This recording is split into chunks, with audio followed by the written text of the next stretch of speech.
All right, guys, from a fighting stance. See that fighting stance? Boom.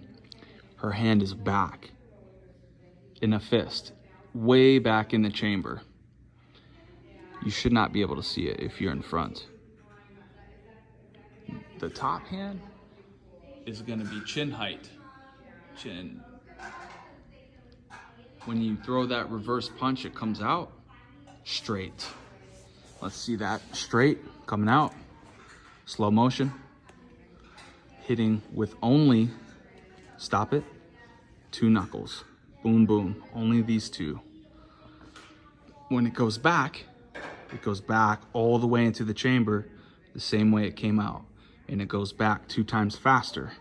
And you're actually elbowing the person behind you. Strike. Good. So there's 2 strikes. You're striking forward, you're striking behind. There's another person. Now, as you throw the reverse punch, you step onto the ball of your foot from behind. Go ahead. This will give you the capabilities of throwing that punch further.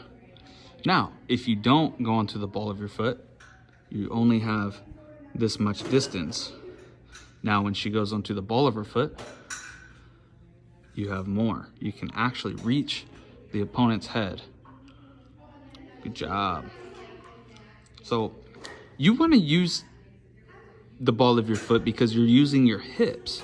So when you turn your hips into your reverse punch, go ahead, you have more force, you have more power, you have more torque because you're using your whole body. All of this momentum, all of this power. Now go back. Now throw a punch without that. As fast as you can. Go ahead, as hard as you can, as fast as you can. You got nothing. Go onto the ball of your foot. Look at that. Boom. And you got all this power up through and boom. Lightning. All right, guys, that's a reverse punch.